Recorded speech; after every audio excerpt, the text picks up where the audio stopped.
તમારી જાણ ખાતર 2 દિવસથી હર્ષ સંઘવી જે છે એના નિવેદનમાં જુઓ એક શબ્દ ઉમેરાણો છે જે અત્યાર સુધી નહોતો. અત્યાર સુધી હર્ષ સંઘવી જે છે એ સરકાર લેવલે જ વાત કરતા હતા કે સરકાર આમ કરશે સરકાર તેમ કરશે. હમણાં 2 દિવસથી એણે એવી વાત શરૂ કરી છે કે ये दादा की सरकार में किसी की दादागिरी नहीं चलेगी અને દાદા એમ કરીને દાદાની સરકાર એવું ઠસવવાની કોશિશ કરી રહ્યા છે. એ એટલા માટે કરી રહ્યા છે કારણ કે એક વાત એવી ઉડી હતી કે દાદાની જગ્યાએ યા તો હર્ષ સંઘવી અથવા તો વિજયભાઈ રૂપાણીની પણ પુનઃસ્થાપના થઈ શકે. શું વાત કરો? હવે આ વાત જે બિલકુલ આપ ગંભીરતાથી લખી રાખજો. ભારતીય જનતા પાર્ટી અનેકો પ્રયોગો કરી રહી છે, એમાંનો આ એક પ્રયોગ હોઈ શકે કારણ કે હમણાં જે તમે કહો છો એ પોલિટિકલી સમાધાન થોડું થઈ ચૂક્યું છે અને એ જ ભાગમાં તમે જુઓ ભાઈ સુખરામ રાઠવા કે શૈલેષ પરમારને એવું કયું જ્ઞાન લાગ્યું કે હવે એણે જે ભૂતકાળમાં પ્રેસ કોન્ફરન્સ કરીને 500-700 કરોડના ગુજરાતના ઇતિહાસનું સૌથી મોટું કૌભાંડ એમ કહીને પ્રજાને જે વાત કરી હતી એને પાછું એણે થૂકેલું ચાટવું પડ્યું. બિલકુલ એનો ગુજરાતી એ છે સીજે ચાવડાએ બંનેને બુદ્ધિપૂર્વક સમજાવ્યા હોય, વિજયભાઈનું ફ્યુચર શું છે એ કીધું હોય, કોંગ્રેસની હાલત શું છે એ પણ કીધું હોય, કોંગ્રેસમાં તમારા બંનેનું ફ્યુચર શું છે એ પણ કીધું હોય અને સૌથી મોટું હેડેક છે કે જો તમારે હવે ભવિષ્યની ભારતીય જનતા પાર્ટીની ગુજરાત સરકાર જેની રચના થાય એની ગુડ બુકમાં તમારે આવવું હોય તો સૌથી મોટો આ જે સ્પીડ બ્રેકર છે એને હટાવવું પડશે, જેને કહેવાય છે સહારા ટાઉનશીપનો કેસ. એટલે આ મૂળ વાત છે એમાં બિલકુલ. એટલે એને કોર્ટમાં તમે જુઓ પ્રેસ કોન્ફરન્સ કરીને નહીં, પ્રેસથી તો મોઢું છુપાવતા ફરે છે આ લોકો. હવે આજે તમારી આ ડિબેટથી આ વાત બજારમાં આવશે અને બધાય પત્રકારો જ્યાં પણ ભાઈ રાઠવાને કે શૈલેષ પરમારને મળશે ત્યાં અચૂક આ પ્રશ્ન પૂછશે અને હું તો કોઈ એને ફાડી ખાવા જોઈએ, ખાલી પૂછવાય ન જોઈએ, એને ફાડી ખાવા જોઈએ જેથી ખબર પડે કે ગઈકાલ સુધી તમે જેને મહાભ્રષ્ટાચારી કહેતા હતા એ રાતોરાત દૂધે ધોયેલા કેમ થઈ ગયા.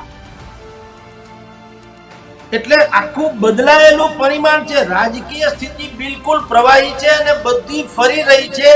કોણ ક્યાં શું કામ મુકાશે એની અત્યારે તમામ પ્રકારની અટકળો છે. એમાં મેં જે આપને વાત કરી છે એમ અમે પણ કેટલાક અંતરંગ વર્તુળો છે એના દ્વારા જાણ્યું છે કે આવી ચહલ પહલ ચાલી રહી છે અને એવું ન હોય તો વિજય રૂપાણીથી કોઈ ફાટી પડવાની જરૂર રહેતી નથી.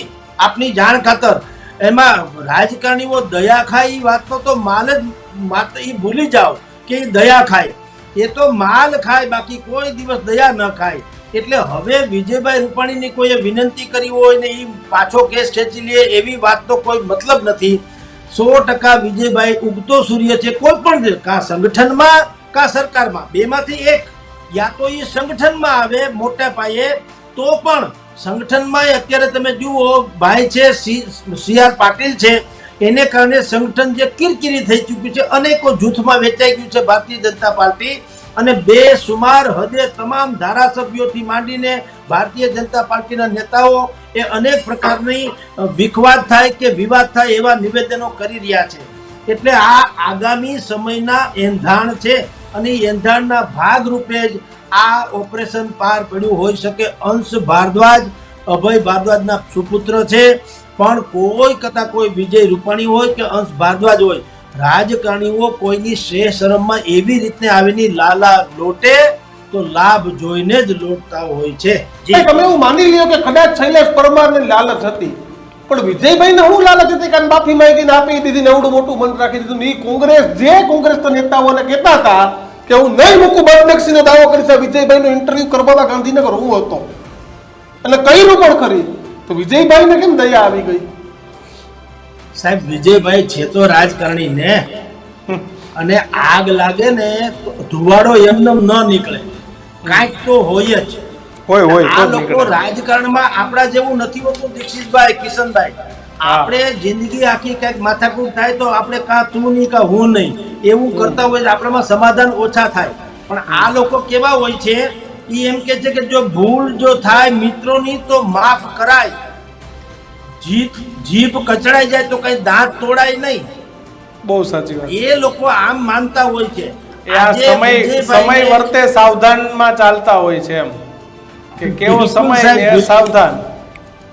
બિલકુલ, કારણ કે ફરિયાદ જે છે એ બિલકુલ પાયા વિહોણી હતી કે ઊભી રહી કેમ નહોતી કે એવું નતું. તો અદાલતમાં તો બુદ્ધિ હોય છે, તો કઈ હાવ એમને હાલે નહીં. પણ હવે તમારે વાળી તોડી નાખવું હોય તો અદાલત એમાં કોઈ પક્ષકાર નથી. એટલે બુદ્ધિપૂર્વકનો આ ખેલ ખેલાઈ રહ્યો છે અને એને કારણે આ બધું વાઇન્ડ અપ કરવામાં આવી રહ્યું છે. કારણ કે તમે જુઓ, જે લોકોને હવે મને વિચાર કરો કે આ કયા મોઢે હવે ગુજરાતની જનતાને કહેશે કે અમે કોઈ પણ ભ્રષ્ટાચાર ભારતીય જનતા પાર્ટીનો તો ચલાવી નહીં લઈએ, અથવા તો વિજયભાઈ રૂપાણી પણ ક્યાં મોઢે કહેશે કે અમે તો આને બદનક્ષીના કેસમાં સજા પમાડીને જ રહેશું.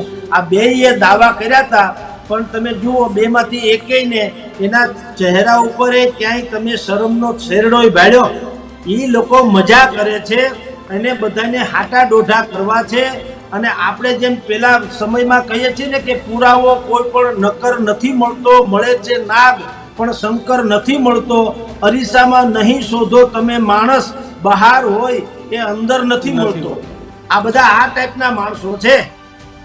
એટલે આ એક પોલિટિકલી સર્જિકલ સ્ટ્રાઇક છે કે પોલિટિકલી સમાધાન છે, આપની જાણ ખાતર. જી દીક્ષિતભાઈ. તો જગદીશભાઈ, પોલિટિકલી છે આ છે, તો ગુજરાતના રાજકારણને હવે આપણે કઈ દિશામાં જોવું જોઈએ? કારણ કે ભૂતકાળમાં આમ આદમી પાર્ટી આક્ષેપ ન કરતી કોંગ્રેસ ભાજપ ભાઈ ભાઈ, પણ પછી આ કોંગ્રેસનું ભાઈ થઈ ગયું, કોઈક નાનું ભાઈ થાય, કોઈક મોટું ભાઈ થાય. પણ વિજય રૂપાણીને એન્ટ્રી કરવી છે ગુજરાતના રાજકારણમાં, તમે એવું કહો છો તાજપોશી પણ થઈ શકે. પણ સીજે ચાવડાના ઓપરેશનની પણ વાત કરી, તો કોઈ ફરીથી એવું ઓપરેશન લોટસ ચાલી રહ્યું છે? સર, એના વગર છૂટકોય નથી. આપની જાણ ખાતર ભારતીય જનતા પાર્ટીનું વર્તમાન સરકાર જે છે એમાં અનેકો ગાબડા છે. જે કેટલાક મિનિસ્ટર્સ છે એ બાકાયદા ખાલી એક પૂતળા છે, એમ કે તો હાલે 32 પૂતળાના ખેલ હોય ને એવા પૂતળા છે. અહીંયા તો 32 પૂરા નથી, 17, 18, 19 જ છે. પણ એ પૂતળાના ખેલ જેવું છે. કોઈ પ્રધાન, મેં અનેકો ચેનલમાં કીધું, આપને ફરીથી પાછું પુનઃ દોહરાવું કે તમે ગુજરાતમાં ગમે તેને ફોન કરજો, ગમે તેને ફોન કરવાની છૂટ છે.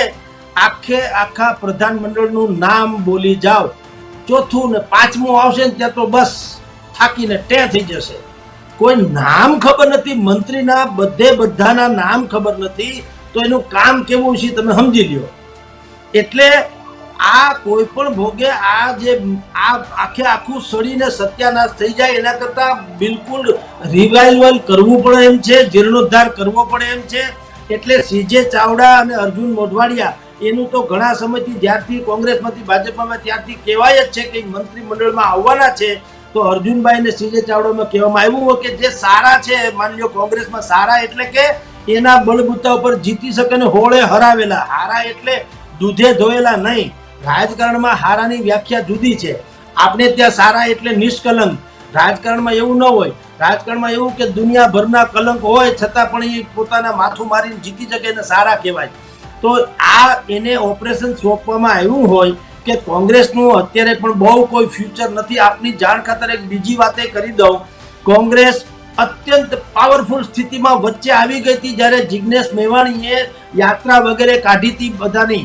પરંતુ અંદરની વાત આપને કહું, કોંગ્રેસના જ એક ધડા, એક જૂથ, એને જિગ્નેશ મેવાણી માથું કાઢી જાય એ ગમતું નહોતું. એટલે એની જે મોરબીથી યાત્રા નીકળી હતી એને પ્રચંડ પ્રતિસાદ જનતાનો તો હતો, પણ એને ખાળવામાં આવ્યો. એટલું જ નહીં, ગાંધીનગર પહોંચે એ પહેલા તો એ બધું માટી સાથે માટી ભળી ગયા જેવું કરી દેવામાં આવ્યું.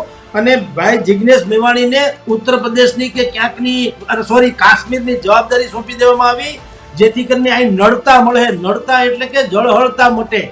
એટલે કોંગ્રેસ માંડ સજીવન થઈ હતી પણ બુદ્ધિપૂર્વક રાજકારણમાં કોણ કોનો મિત્ર ને કોણ કોનો શત્રુ એ ખબર નથી પડતી. જિગ્નેશ મેવાણીને કાશ્મીરમાં મોકલી આપ્યા. બોલો, જ્યારે ગુજરાતમાં કોંગ્રેસ મૃતોપાય અવસ્થામાં છે અને જિગ્નેશ મેવાણીએ સંજીવની નાખી હતી ને એક સિમ્પથી વાળું વાતાવરણ પેદા કર્યું હતું, એને બદલે એને તાત્કાલિક ગેનીબેન ને એને તો તમે જો ગેનીબેન ન ગયા, એ તો અહીંયા જો સન્માન કરાવતા ફરે તેને મામેરા ભરાય છે લોકો એના લાખ 2 લાખ રૂપિયાના. ગેનીબેન ટેસડા કરે છે અને જિગ્નેશ મેવાણીને તમે જુઓ કાશ્મીર સોંપવામાં બરાબર. કાશ્મીરમાં જિગ્નેશભાઈ નું શું ભલા મળે? ત્યાં એનો કોઈ એટલો મોટો સમુદાય છે કે જિગ્નેશભાઈને બધા ઓળખે છે, પણ એને દૂર રાખવામાં આવ્યા બુદ્ધિપૂર્વક. એટલે તમારી જાણ ખાતર કોંગ્રેસના એક ધડાએ જિગ્નેશ મેવાણીનો કાંટો કાઢી નાખ્યો બુદ્ધિપૂર્વક, કારણ કે એની પાસે એક ચોક્કસ વર્ગની એટલે કે દલિત સમાજની વોટ બેંક તો ફિક્સ છે, એમાં કોઈ સંશય નથી. માઇનોરિટી જે છે એ પણ કોંગ્રેસને જ મત આપે ને જિગ્નેશને મત આપે, એમાં કોઈ સંશય નહોતો. તો બાકીના સમયમાં એટલે અત્યારે જિગ્નેશભાઈને કારણે વર્તમાન જે કોંગ્રેસના હાઈકમાન્ડ છે એનું ક્યાંય નામ નહોતું આવતું, એટલું જિગ્નેશ મેવાણીનું ચમકતું હતું. સવાલ મારો એ છે કે ચલો સીજે ચાવડા ભાજપમાં છે એટલે એને આમાં સેટિંગ કરવું પડે, ગોઠવવું પડે એમ જ હોય કે ભાઈ દર વખતે એક ને એક પાર્ટીના એક્સ મુખ્યમંત્રી સામે હું મોઢું બતાવવા જાઉં. પણ શૈલેષ પરમાર અને સુખરામ રાઠવાને કેમ એમ ના થયું હું લડી લઉં? શૈલેષ પરમાર તો અત્યારે શક્તિસિંહના ઘણા અંગત છે, નજીક છે, સતત અમદાવાદના લઘુમતી વિસ્તારમાંથી અને કદાચ શૈલેષભાઈ ભાજપમાં જતા રહે જીતે નહીં, આ હકીકત. જુઓ કિશનભાઈ, શૈલેષ પરમાર શંકરસિંહના તમે જ બોલ્યા, મારે બોલવું હતું તમે બોલી ગયા. શંકરસિંહના એ બરાબર, શંકરસિંહજીના ખાસમ ખાસ છે એમ તમે કહો છો. શંકરસિંહ કોના ખાસમ ખાસ છે કોઈ કહી શકે એમ નથી. હમણાં અમિત શાહની સાથે શંકરસિંહ જે મળ્યા છે તો એમાંય બુદ્ધિપૂર્વકનું કઈ પોતાના છોકરાનું હોય એવું નહીં, કેટલાક ખાસમ ખાસને સાચવી લેવાનું પણ કહેવામાં આવ્યું હોઈ શકે. હું એમ કહું છું શંકરસિંહનું એવું છે કે એને કોઈ પણ બાબતનો છોછ નથી, એને પ્રેક્ટિકલ ચીફ મિનિસ્ટર કહેવામાં આવે છે, વ્યવહારુ. જે પાણીએ ચોખા ચડે એ પાણીએ ચડાવી દેવાના, એમાં આદર્શનો કોથળો બાંધવાનો નહીં. એટલે આપ જે કહો છો કે શૈલેષ પરમાર જે છે એ શંકરસિંહની બહુ નિકટના વ્યક્તિ હતા, તો પણ શંકરસિંહ બાપુ પાસે પણ ક્યાં અત્યારે રજવાડું છે? તો બુદ્ધિપૂર્વક કઈ સેટિંગ થતું હોય તો વાંધો શું છે, સમજી લો. એટલે જ આપને કહું છું કે જ્યારે હાથી તોળાતા હોય ને તો ગધેડા ધડામાં જતા હોય. ગામડામાં એક કહેવત છે, હાથી તોળાય ને તો ગધેડા ધડામાં જાય. એટલે જે કેટલીક વાતો આપણને ગળે ન ઉતરે ને જ્યારે મોટા પાયે સર્જિકલ થતું હોય ત્યારે આવું જ થતું હોય છે. એટલે જે લોકોએ અત્યારે વિજયભાઈ રૂપાણીની સામે કેસ કરેલા એ મોટા પાયે આંતરિક રીતે હું તમને કહું છું કે જે ચાલી રહ્યું છે ગઠબંધન, કારણ કે વર્તમાન સરકારમાં બહુ મોટી ઓપોર્ચ્યુનિટી તો છે ને છે. એ આજે કરે કાલે કરે કે દિવાળી પછી કે ચૂંટણી પછી એ જુદી વાત છે, પણ ઓક્ટોબર નવેમ્બરમાં ગ્રામ પંચાયત જિલ્લા પંચાયતની ચૂંટણી પૂરી થાય એ પછી ભારતીય જનતા પાર્ટીના સંગઠન અને સરકાર એમાં મોટા પાયે તળિયા જાટક ફેરફાર થવાનો છે. એના ભાગરૂપે આ તમે જે અત્યારે આપણે જેની ચર્ચા કરીએ છીએ એ એમાંનો એક પ્રકાર છે કે બુદ્ધિપૂર્વક એક રસ્તો ક્લિયર કર્યો કોંગ્રેસ વાળાએ. એટલે એ પણ મેં આપણે કીધું લાલો લાભ વગર લોટે નહીં, એની પાછળના રીઝન પણ આવા જ છે આપની જાણ ખાતર.